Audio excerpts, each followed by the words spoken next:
Hello, welcome to another Southernairs video. I'm Tyler, Jett Force, one way down. At your service as always. Now, I'm here at Terminal 2 at Heathrow Airport, the Queen's Terminal. There'll be a better view of that later. And the reason I'm here is I'm bringing you another travel size Smackdown. What are we doing today? Well, I need to get to Birmingham to see Alice Cooper tonight. I'm here at London Heathrow, so I had an idea. I could have taken the coach, I could have taken the train like a normal person, straight in. No, I'm not a normal person, am I? So, what are we doing? Ryanair versus Aer Lingus. So I'm going to get an Aer Lingus flight out of Heathrow, Terminal 2 to Dublin. We're going to change planes in Dublin, and then we're going to fly Ryanair into Birmingham. And we're going to compare the two. Ireland's two main air carriers. This was a bit of a tricky one, because obviously, to do a fair review, I couldn't do Aer Lingus regional. It had to be a mainline Aer Lingus, because A320, 737, it didn't feel justifiable to do an Aer Lingus ATR versus a Ryanair 73. So, either way, so here we are. It is a British Airways Dreamliner taxiing just over here. I don't know if you can see it clearly at this time of night, but either way, I need to get into the terminal, so I'll catch you airside. So you can see I've got a beautiful view of Terminal 2 behind me. Obviously took some notes from Terminal 5 when they built it. But one thing I'm really impressed with Aer Lingus, because we're off to a good start, a proper boarding pass. I went to get a paper one, and instead of just getting a piece of plain white paper with one side covered in the details, it's a proper, like, detailed boarding pass. Very cool. And also, check this out. If I just come over here, look, 10 years since Terminal 2 reopened after they did the massive, like, knock down the old Queen's Terminal and rebuilt this new one. Very cool. So I'm currently just sat in Terminal 2 waiting for my flight to basically start boarding. Gate is announced at 8 and I assume they'll start boarding probably in about 15 minutes after that. I did try getting in the Aer Lingus lounge. It's only £30 to rent. If you buy on the door, you can pre-book during the thing, but the payment system's gone down, so I wasn't allowed access into the lounge, which is unfortunate, only a minor inconvenience. Not off to a good start with Aer Lingus, but hopefully the flight will be a lot better. Luckily I've sourced a little bit of Starbucks to keep me going.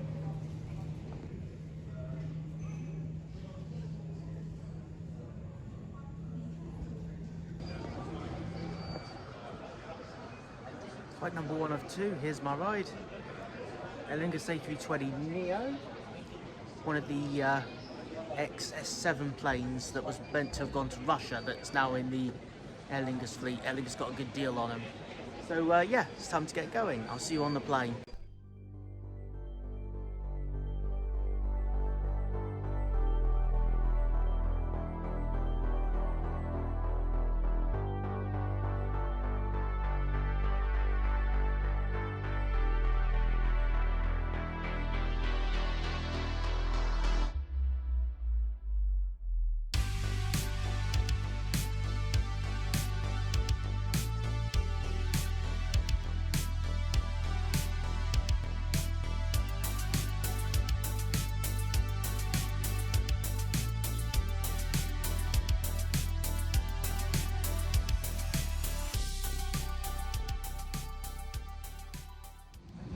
All aboard the A320neo for Aer Lingus.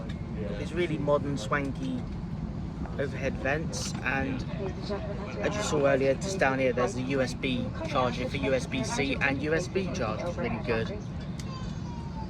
Right, catch up with the service once we're airborne.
climbing nicely out into the autumnal skies over England, and we should be in Dublin, hopefully, give or take, just after 10 o'clock. Chris is going to start the service shortly, and I'll get back to you on that too.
Seats next to me, mainly for S7, but they're pretty much what you get on Irish Airlines, the proper hard slimline seats.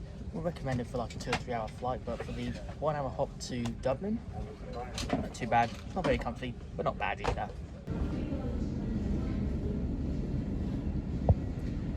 Pretty cool flight with Aer Lingus. As soon as I am through landside, I will catch up and give you my final thoughts. Oh look, Play 320 just coming in from Reykjavik. Neat. Right, here we are, landside. This is Dublin Airport Central, right in front of Terminal 2. Terminal 1 is just over there. And just over there, I've just noticed an Aer Lingus plane coming into land, so I might go do a bit of plane spotting there after I film this segment. So, Aer Lingus, how did you fare up? Well, we got off to a bit of a shaky start with the lounge situation.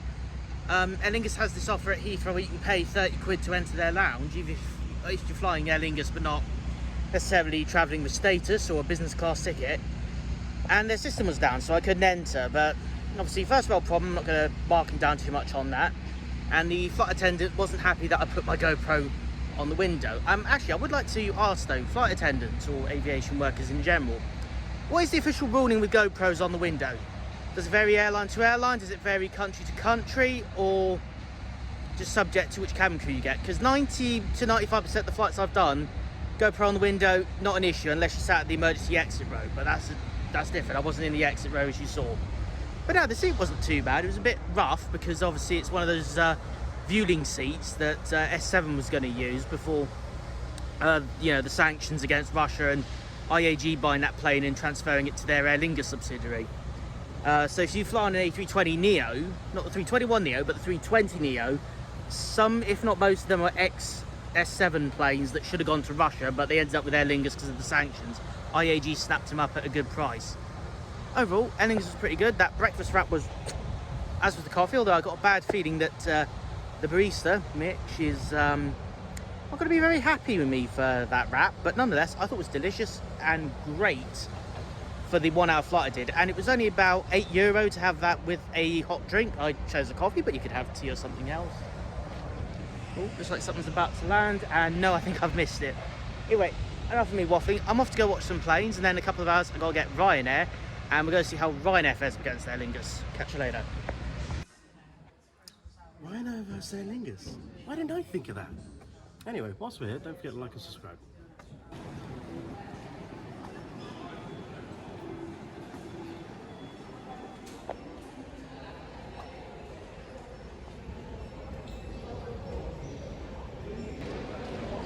Right, so you probably recognise this from previous Southernairs videos. This is the Terminal 1 at Dublin Airport, or Crotchwood 1, and I'm about to go airside. So, Ryanair, it's your time to shine, boy. Well, I'm here at Dublin Terminal 1 airside, and Ryanair's already off to a good start. The flight is going to be half an hour late. It's not even back in Dublin yet, so is it going to be a fun one? At least I get a few more minutes to chill, though. Going to go plane spotting in a bit. I'm just giving some of my gear a chance to have a brief charge up, so I'll catch up with you a little later when I hear more about Ryanair. When you're hanging out in Dublin Airport and there's a Ryanair flight looming, behind the plane is your only man. Sloja.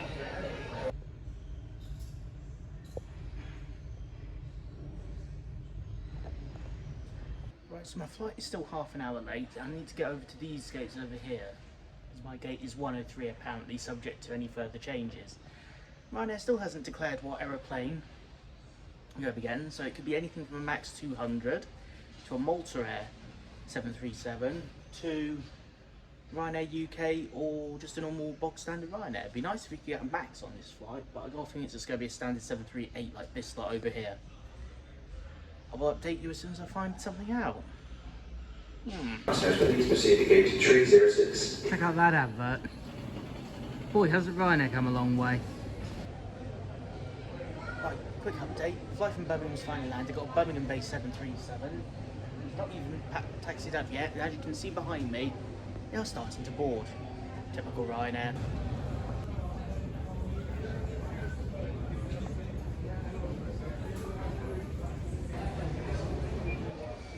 Finally starting to get on the plane. Let's get our Dublin. Birmingham away.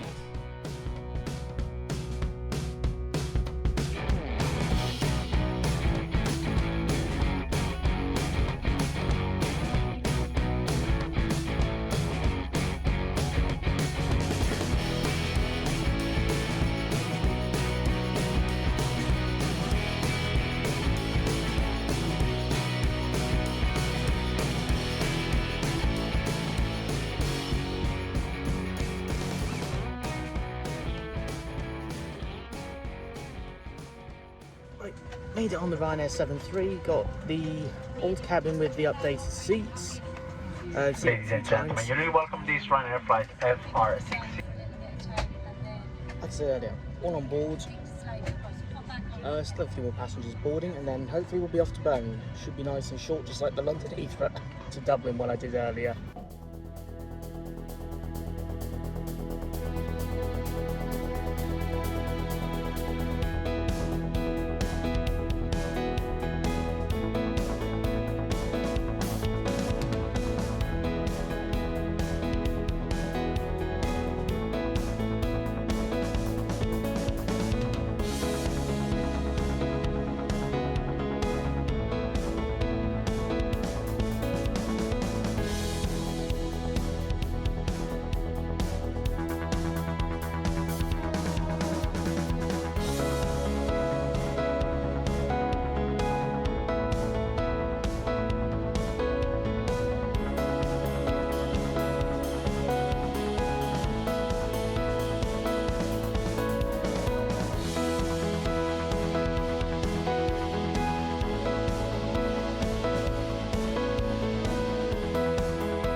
August, we're starting our descent already.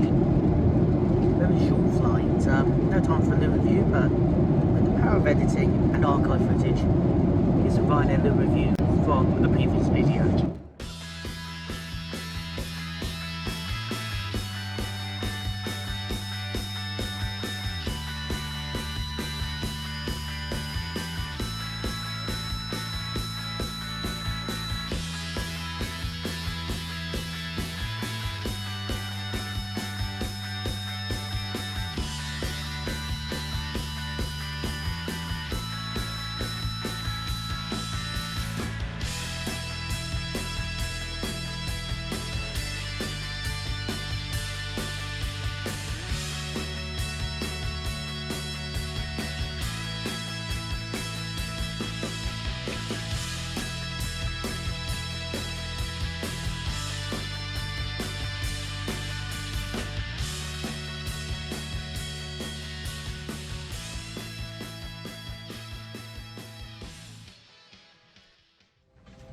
To Birmingham, time to go rock out Alice Cooper. Once I'm off the plane, I'll get to my hotel and then I'll catch up my final thoughts on Aer Lingus versus Ryanair. The seats aren't much to write home about on Ryanair, what can I say? A bit like the Aer Lingus ones.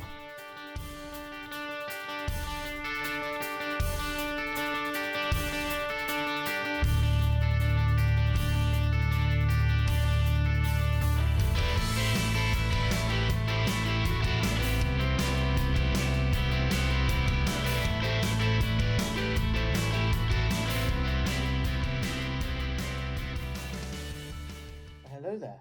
I think we need to talk. So, Aer Lingus versus Ryanair then. Well, they're both airlines have got their pros and cons. So one of the big pros of Aer Lingus is that they're in the International Airlines group. You get some various benefits to do with the Avios loyalty scheme. You can move Avios that you earn on Aer Lingus into British Airways. If you have a BA Executive Club account, you can earn Avios through that.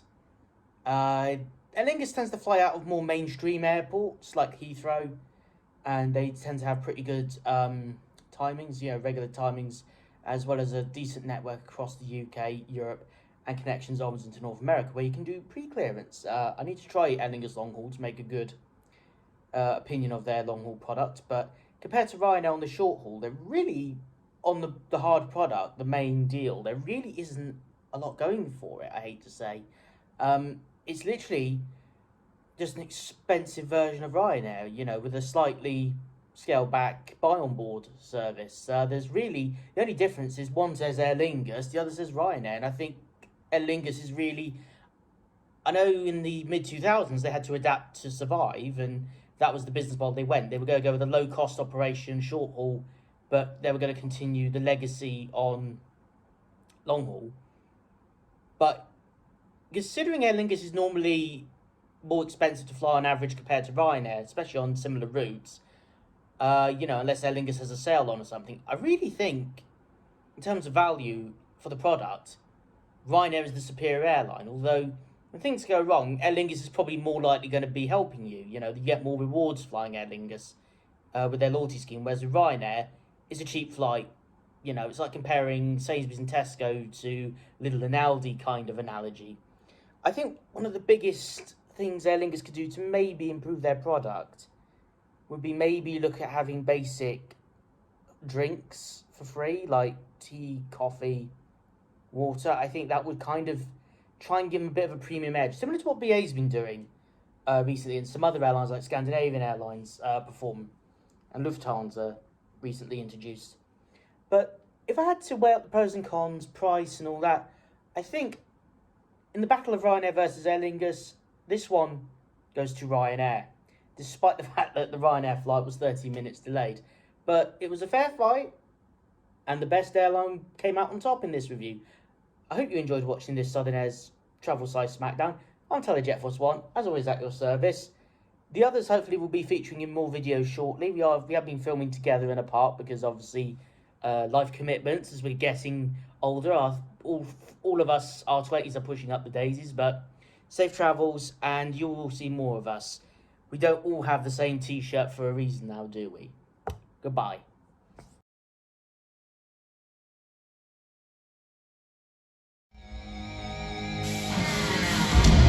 promise to. You prepared in England for triumphs against many. Carry, please.